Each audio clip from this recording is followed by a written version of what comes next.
चलिए जानते हैं देश और दुनिया की सिलेक्टेड काम की और महत्वपूर्ण 50 बड़ी खबरों को सिर्फ 10 मिनट में। अभी तक आपने इस वीडियो को लाइक नहीं किया है तो लाइक कर दीजिए।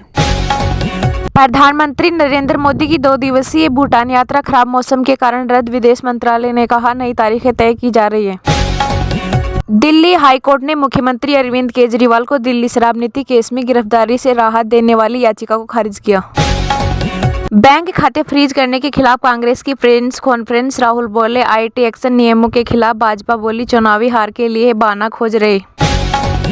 एसबीआई ने इलेक्ट्रोल बॉन्ड की पूरी डिटेल चुनाव आयोग को सौंपी, सुप्रीम कोर्ट ने बताया हर बॉन्ड का सीरियल नंबर भी दिया, डेडलाइन से 1.5 घंटे पहले जानकारी दी। केंद्र ने सुप्रीम कोर्ट से कहा कि रोहिंग्या रेफ्यूजियों को देश में रुकने नहीं दे सकते, अगर इन्हें यहाँ रुकने दिया गया तो राष्ट्रीय सुरक्षा के लिए इसके खतरनाक परिणाम हो सकते हैं। सुप्रीम कोर्ट ने दलील दी भारतीय नागरिकों को प्राथमिकता देने की जरूरत। सुप्रीम कोर्ट का चुनाव आयुक्तों की नियुक्ति पर रोक से इनकार, कहा चुनाव नजदीक, नए कानून पर रोक लगाई तो सिस्टम बिखर जाएगा।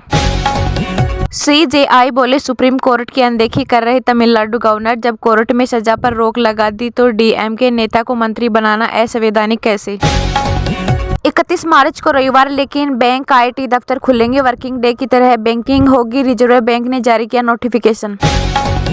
कांग्रेस नेता आनंद शर्मा ने खड़गे को लिखा जातिगत जनगणना सही नहीं, इससे बेरोजगारी असमानता खत्म नहीं होगी, यह इंदिरा राजीव के सिद्धांतों का अपमान।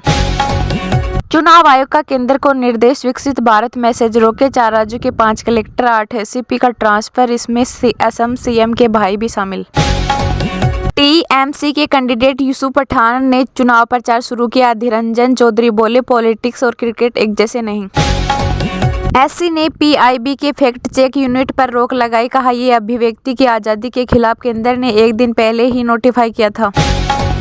विज्ञापन केस में पतंजलि ने सुप्रीम कोर्ट से माफी मांगी, कहा ऐसे एड नहीं दिखाएंगे। कोर्ट ने रामदेव बालकृष्ण को 2 अप्रैल को तलब किया है। कर्नाटक गवर्नर ने मंदिरों पर टैक्स लगाने वाला बिल लौटाया, सरकार से स्पष्टीकरण मांगा, मंदिरों की कमाई पर हुआ था विवाद। चुनाव से पहले अखिलेश पल्लवी का गठबंधन टूटा, सपा प्रमुख ने कहा 2022 से हम साथ थे, 2024 में नहीं, 3 सीटों को लेकर हुआ था टकराव। पंजाब में चुनाव की डेट पर विवाद, कांग्रेस ने की तारीख बदलने की मांग, किसान भी पक्ष में नहीं, बोले धान लगाएं या वोट डालें। पूर्व सीएम जीतन राम मांझी गया से एनडीए के प्रत्याशी, राजद के कुमार सर्वजीत से होगा मुकाबला, एचएम को एनडीए से मिली 1 सीट। एससी में चुनावी फ्री बीज के खिलाफ दायर याचिका पर सुनवाई होगी, याचिकाकर्ता की मांग है कि लुभावने वादों पर प्रतिबंध लगे, इनसे संविधान का उल्लंघन होता है। अमेरिका की तरह भारत भी जारी करेगा डेमोक्रेसी इंडेक्स, मोदी सरकार की तैयारी शुरू, अंतर्राष्ट्रीय संस्थाओं ने भारत के लोकतंत्र में खामी बताई थी। आयरलैंड के भारतवंशी पीएम ने इस्तीफा दिया, लियो वारडाकर ने कहा है पद छोड़ने की वजह पर्सनल और पॉलिटिक्स, 9 अप्रैल को नया प्रधानमंत्री चुना जाएगा। चीनी दावे पर अमेरिका बोला अरुणाचल भारत का हिस्सा, चीन ने यहां सेला टनल का विरोध किया था, इसे अपना इलाका बताया। भाजपा की तीसरी लिस्ट जारी, तमिलनाडु से 9 नाम, पूर्व गवर्नर तमिलसाई, केंद्रीय मंत्री मुरुगन और प्रदेश अध्यक्ष अन्नामलाई को टिकट।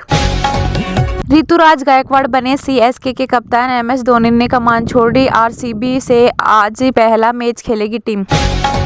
सुखबीर हरसिमरत में से कोई एक ही लड़ेगा लोकसभा चुनाव, अकाली दल बनाया एक परिवार एक टिकट की पॉलिसी, कोर कमेटी की मीटिंग में होगा फैसला। आईएसआईएस का इंडिया चीफ हारिस फारूकी गिरफ्तार, असम एसटीएफ ने धर्मशाला से एक साथी के समेत पकड़ा, दोनों को गुवाहाटी लाया गया। विनय कुमार रूस से भारत के नए एम्बेसडर नियुक्त, भारत अमेरिका संयुक्त सैन्य अभियान टाइगर ट्राइफी शुरू।